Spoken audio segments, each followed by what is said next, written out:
This week on our build, I took the role of apprentice and just made myself helpful wherever I could. Between holding up studs, passing screws and drills, and holding the heat gun against the rubber as Sam demolished it, I think I was pretty helpful. Do you still need my hands? The game changer. Working? The heat gun. I was thinking that too. I was going to suggest it. I thought it first. No, I didn't say it. The day's tasks were very physically demanding. We had to have our arms up a lot of the time, and not only that, but we were reminded just how brutal demoing any part of the bus is. Most things are not just screwed in, but they were originally covered in a rubber that makes it really extremely difficult to remove. And for good reason, of course, but it just makes converting a bus that much more difficult. Although we are leaving the front of the bus for later down the line, we needed this section taken off because the studs are easier to continue as one piece all the way through. Once the boys finally got the section off, we got to work putting the studs in, and I just can't believe how good it all looks. Looks so good. Yeah, man.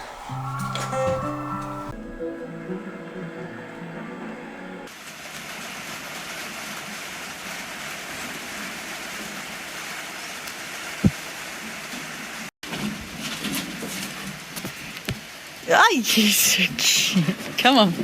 Even in the depths of winter, the garden continues to provide. Since rehoming our animals and opening up the gardens, I have had a lot of native wildlife visiting and getting their fill, so there is often things munched on, but I don't mind. Winter is not my favourite time to garden, I have to be honest. It just doesn't have the abundance of summer, and the cold weather really makes it hard to motivate myself to go out there. But still, I try to relish what I can when I harvest and enjoy the beauty of winter. I'm making the most of the carrots, coriander, lemons and rhubarb that we are getting. My favourite part about all these crops is that they last a long time in the fridge or on the bench when they're stored right.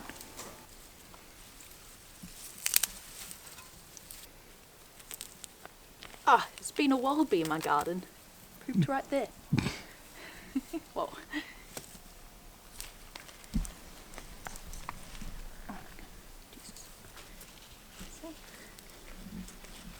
Just dinner? Yeah, and carrots, because we don't have any more carrots. And I'm a bit late in harvesting them, so they got to come out. Look at that. Yeah. One of my favourite ways to not only save money but also to reduce plastic consumption and carbon footprint is to make my own sweet desserts and snacks at home. I try to keep these healthy most of the time, but today I'm going with some very delicious muffins. In the past, I've added different types of nuts like pecans or cashews, almonds even, and also a range of fruits like apples or raspberries. These are super versatile, so I'll explain to you how I adjust them and how I alter them if I want. You'll also hear Sam and Joe having band practice in the background, so it makes for a very nice atmosphere as I tell you this.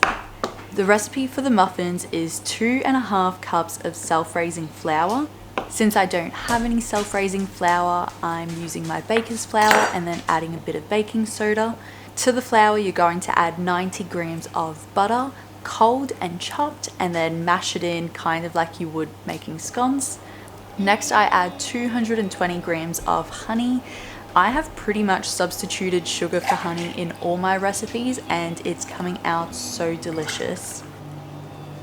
To this, I'm going to add 310 mils of milk, and I've done a combination of cow's milk as well as almond milk, which I made earlier in the week. 1 egg lightly beaten can be added to this. And then from here on out, that's your basic muffin recipe, and the flavors is what you can alter.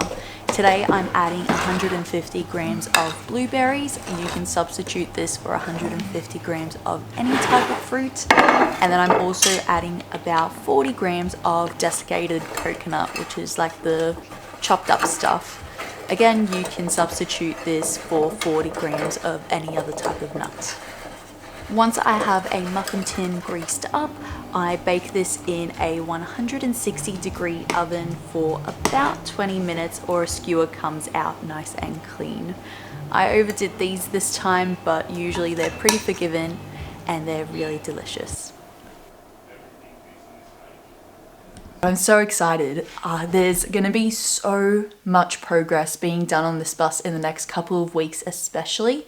I think by the end of July, or at least, mid-August, we're going to have all of our walls put in, all of our ceiling done, most of the electrical as well, or at least the wires for it, and then all of the plumbing and the gas, which is massive. Like, that's the bulk of the build, and then we're left with nothing but the cabinetry and all of the features inside the bus, which is so cool.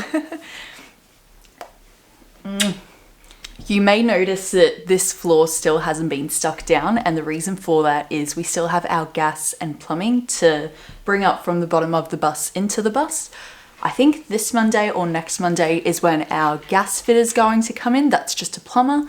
And in Australia, you're not allowed to do your own gas. You have to get a professional to do it for you, which we're completely happy with. As far as plumbing goes, Sam can do most of it himself, and then we just get it ticked off by the plumber. So he's coming on a Monday very soon. He sounds really young and he's just moved into the area, so that's going to be cool. So yeah, that's this floor. So it kind of just comes up and down as we need this hole filled. The school holidays feel like they have flown by. We have achieved a lot in the last few weeks, prioritizing cleaning things around the property and creating and enjoying spending slower days at home.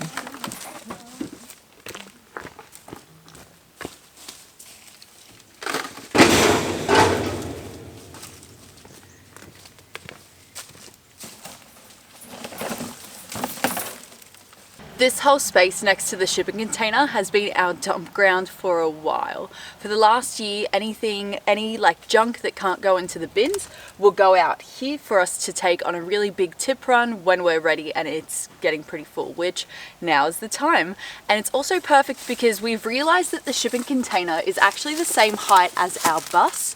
And so when we go to install our solar panels, it's going to be a really great idea to get the bus right alongside the shipping container so that we can actually get up there nice and easily, nice and safely with all the equipment that we need, and yeah, just be able to use that. So my job today is just to clear everything out so that we can get everything out of here and the bus next to the shipping container.